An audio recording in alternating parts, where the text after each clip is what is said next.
One small method is quietly beating every gardening technique we were taught. Backyard growers are seeing double harvests, fewer weeds, and better soil, without digging a thing. Experts dismissed it until results proved them wrong. So what's hiding under the surface of no-dig that makes it more effective than everything else? Today we'll break down 12 shocking reasons no-dig gardening beats every other method. No-dig gardens produce more food from the same space. Picture two gardeners working side by side. One digs every spring, breaks his back flipping soil, and swears it makes his beds come alive. The other spreads compost on top, pats it down, and heads inside for tea. Months later, the second gardener carries home baskets overflowing from more abundant harvests. That moment makes people stop and stare. How can someone who skips the digging end up with more food? This question grabbed a lot of attention when Charles Dowding ran his famous side-by-side experiment in Somerset. Same soil, same plants, same weather. The dug bed produced around 756 kilograms of vegetables. The no-dig bed? Around 856 kilograms. A whole extra 100 kilos of food from the same space. And the pattern keeps showing up year after year in his trials. The real magic happens underground. When you leave soil undisturbed, it builds a layered structure that works like a natural engine. Worms carve tunnels that pull in air and water. Bacteria break down compost into plant fuel. Fungi stretch long threads between roots and help them reach nutrients they could never access alone. Everything works together like a hidden city. Digging turns that city into rubble. It chops up worm tunnels, breaks fungal highways, and releases a quick burst of fertility that fades fast. No-dig avoids all that chaos. Compost sits on top like a forest floor, and soil life pulls it downward on its own schedule.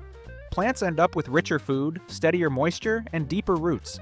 That's why no-dig gardens produce more. They tap into a system nature has already perfected. And this leads straight into the next surprise. If no-dig soil grows more food, why do gardeners using this method deal with fewer weeds too? Your weed problem practically disappears compared to dug beds. Every time you dig, you're waking up in trouble, literally. Decades of weed seeds that have been sitting quietly underground get dragged to the surface and given everything they need to grow. Light, air, space. You do all the work and they throw a party. This isn't just gardener folklore, it's backed by university trials. In one study from the University of California's Cooperative Extension, tilled beds had nearly 70% more weed emergence than mulched. No-dig beds. That's a huge difference. But most people don't find out until they spend half their weekend bent over pulling crabgrass. So why does no-dig stop that cycle cold? Because it doesn't stir the soil. When you layer compost and mulch on top, you seal those seeds in darkness. No sunlight, no sprouting. It's like putting the weed seed bank in storage and throwing away the key. And that mulch layer, about 2 to 3 inches, isn't just about blocking light. It also creates a soft surface where most weed seedlings can't even get a foothold. What shows up are surface weeds, brought by wind or birds. And those? You just pinch and toss. Flick them out while you're walking by with your coffee. The longer you use no-dig, the easier it gets. Less weeding, less stress, fewer chemicals. And here's the fact, when you dig again, the buried weeds come right back. That's why people say, the moment you dig, the weeds return. So if no-dig can silence weeds, what else does it erase from the old-school garden chore list? Surprisingly, it's the workout itself. No-dig saves you hours of back-breaking work. Before no-dig, gardeners treated soil prep like a punishment. Dig here, lift that, break up clumps, rake smooth, repeat. In older gardening books, double digging was the gold standard. That meant loosening 1 foot down, then going deeper. It sounded impressive until you tried it. Now imagine skipping all of that. No back pain, no blisters, no tillers roaring at dawn. Just lay compost on top like frosting a cake, and you're done. That's no dig. This change didn't come out of nowhere. In 1976, Charles Dowding began testing this method seriously in the UK. By the mid-2000s, his beds were producing record yields, and his workload was shrinking year after year. It shocked people. He famously grew over 800 kilograms of food on a 25 square meter bed without ever turning the soil. Why does this matter to you? Because time is the one thing most of us don't have. And energy? Even less. No-dig gives both back. In one long-term trial in France, gardeners found they spent nearly 70% less time on bed prep once no-dig systems were fully in place. That's time you can use to actually enjoy your garden, or, let's be honest, just rest. And here's something most people don't talk about. When you stop digging, the soil starts healing. It holds together better. Paths stay flat, beds don't slump. You stop fixing problems you created by digging in the first place. But what's actually doing that healing work underground? That invisible army rebuilding your garden from the roots up? That answer gets even weirder and smarter. Soil life becomes your free underground workforce. In 2004, researchers in Germany compared two garden beds. One had been tilled, the other hadn't been touched in years. When they took soil samples, the no-dig bed had double the fungal networks, more worm tunnels, and richer topsoil texture, just from being left alone. Think about that. You skip digging, and nature hires her own crew. Worms show up first. Each night they come to the surface, grab bits of compost, and pull it down like little elevator workers. One mature worm can digest its own weight in soil every 24 hours. And in 1 square meter of healthy no-dig soil, you can find over 300 of them. Then come the fungi. These tiny threads, called mycorrhizae, connect plant roots underground like internet cables. They swap nutrients, send chemical signals, and even alert nearby plants about pests. When you dig, you tear them apart. But when you don't, they grow for meters. Every spoonful of no-dig soil becomes a small ecosystem. It breathes. It stores moisture. It breaks down organic matter into nutrients your plants can actually use. And the best part? You don't have to manage it. Just feed it, leave it, and let it do its thing. But there's a bigger twist coming. All of this underground activity doesn't just feed your plants. It completely changes how water moves through your soil. For some gardeners, that change was the difference between flooded beds and perfect drainage. No-dig beds hold water better and drain better. Back in 2012, a farmer in Devon ran a test during a brutal summer drought. His no-dig beds needed watering once every 5 days.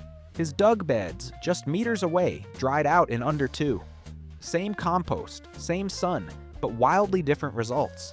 So how does no-dig soil pull this off? It comes down to structure. Healthy soil isn't fluffy. It's full of air pockets, wormholes, and root channels. It acts like a sponge and a sieve at the same time. Water soaks in quickly but drains evenly. Nothing pools, nothing runs off. And when you mulch the top, evaporation slows way down. Tilled soil might look soft after you rake it, but underneath, it compacts fast. That creates what soil scientists call a plowpan, a dense, flat layer that traps water above it and blocks roots from going deep. You get waterlogging after rain and cracking after heat. Total mess. Now think about this. In 2021, the USDA ran a study showing that no-till soil held 25% more moisture after a rain compared to tilled plots. That's real resilience. Less watering, fewer flooded roots, stronger plants during dry spells. It changes how your whole garden handles stress. You stop reacting to the weather and start riding it out. But what happens when the pressure comes from something worse than weather, like disease, pests, or sudden collapse? That's when no-dig reveals its most unexpected strength, hidden in plain sight inside the biology itself. Your garden becomes more resilient to pests, diseases, and extreme weather. In 2015, a small community farm in southern England went through hell. Blight wiped out rows of potatoes. Cabbage worms shredded whole beds in 2 days. But strangely, one patch survived almost untouched. The only difference? It was no-dig. So what made that one patch tougher?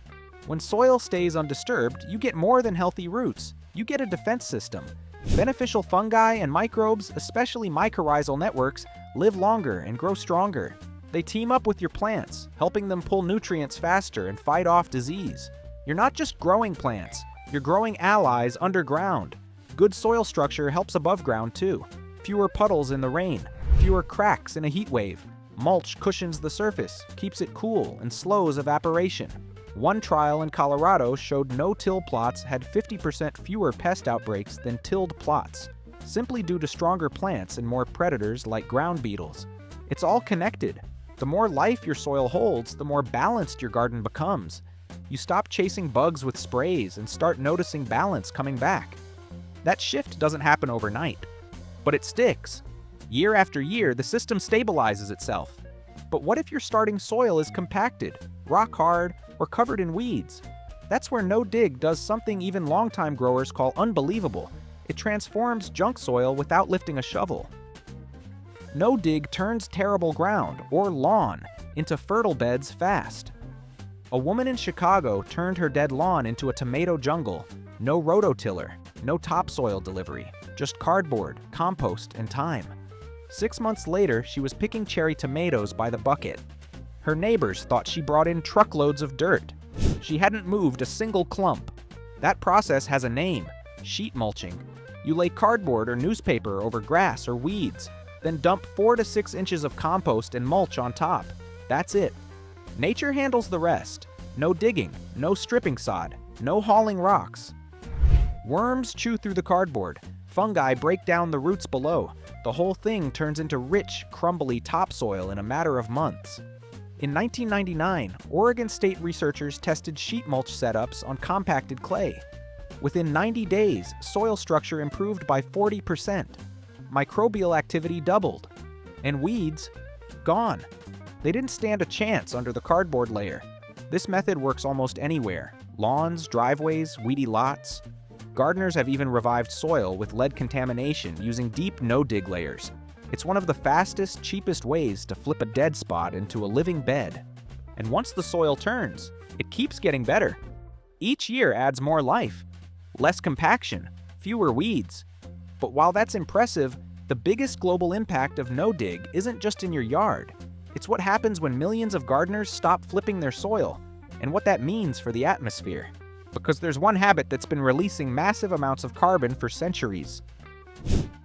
No-dig locks carbon in the soil and fights erosion better than tilling. In 1937, the U.S. Soil Conservation Service released a report that shocked the country. They estimated that American farms had already lost more than half their topsoil due to years of deep plowing.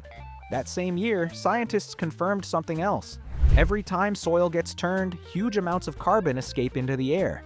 This discovery sparked early debates about soil health, long before climate change became a household phrase. So when people say no-dig keeps carbon underground, they're pointing to a truth we've known for almost a century. Undisturbed soil stores carbon. It holds onto organic matter. It builds structure.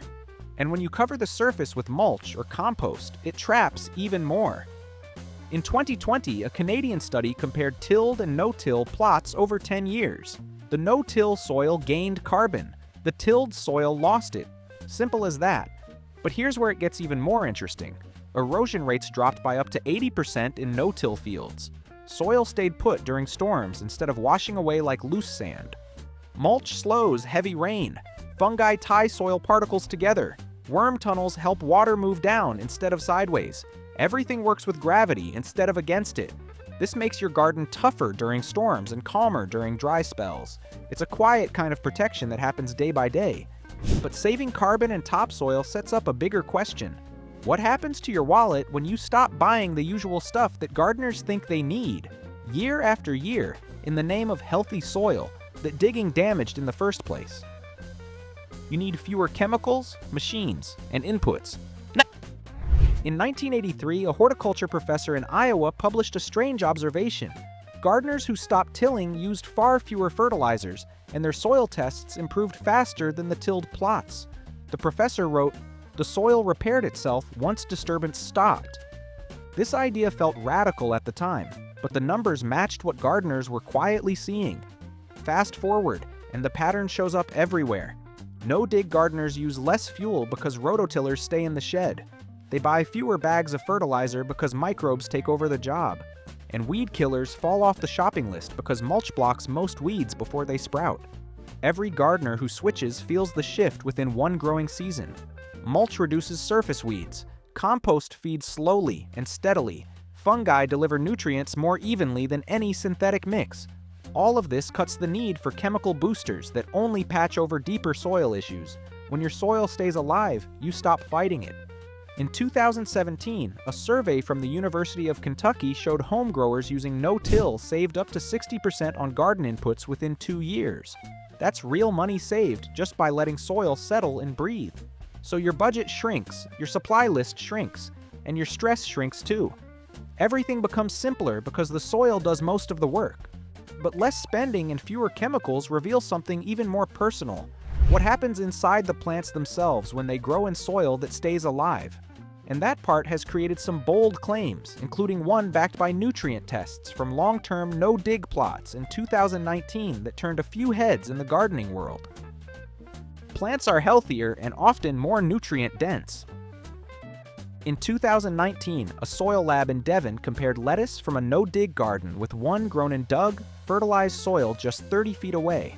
The no-dig lettuce had 23% more calcium, 16% more iron, and lasted 4 extra days in storage. Same seed, same sun. The only real difference was the soil. That single test didn't just surprise the grower, it raised a bigger question. Could the method, not just the minerals, make food better? Healthy soil creates stronger plants. That part's been known since the 1940s, but what no-dig systems do is keep biology alive all year long. Fungi feed the roots. Microbes break down nutrients steadily. Water moves smoothly through the bed. It all adds up to less stress and deeper root development. Stressed plants grow fast and weak. They bolt early, taste bitter, and wilt under heat. But no-dig gardens grow plants that take their time. Slower to sprout, but fuller at harvest. Charles Dowding noticed it in his carrots and beets early on. Deeper color, denser texture, longer shelf life. And those differences kept repeating year after year. In 2022, the University of Reading measured antioxidant levels in kale from noting who this method is actually made for. Because the people who benefit the most aren't full-time farmers or pros. It's the folks who never thought they could garden at all. People starting late. People are short on time, space, or strength. It's the most beginner-friendly method for real-world gardeners. In 1989, a retiree named George in Cornwall converted his overgrown backyard into a vegetable garden without digging once. His knees were bad. His energy was limited. So he tried laying cardboard, tossing compost on top, and planting straight in. He grew carrots longer than his forearm and lettuces the size of dinner plates. When asked what made it work, he laughed and said, "I just stopped fighting the ground." That's what no-dig does for beginners. It removes the fight. There's no learning curve with tools. You don't need a rototiller. You don't need to know how deep to dig or how to double dig. You don't even need perfect soil. You start with what you have. Lay cardboard or paper. Add compost. Plant. That's it. For people short on time, older adults, or anyone who just wants food without a side of stress, it's the easiest entry point. And it works in places you'd never expect. Tiny balconies, shady yards, concrete patios with raised beds. If you can layer, you can grow. A 2021 survey from Gardener's World magazine found that over 65% of new gardeners who use no-dig methods reported better yields and less weeding in their first year than friends using traditional beds. That's a huge difference, especially for folks starting late or feeling overwhelmed. It proves one thing: you don't need to be strong, young, or experienced to grow great food. You just need a method that works with nature, not against it. And this method has another layer that even seasoned gardeners overlook. It keeps growing better food in better soil, while using less of everything. That part's been quietly changing how food is grown at scale, even in places with nearly zero topsoil. A whole new layer of this story waits just ahead. The deeper you go, the clearer the hidden patterns become. Click the next video on your screen right now. Another story is waiting for you.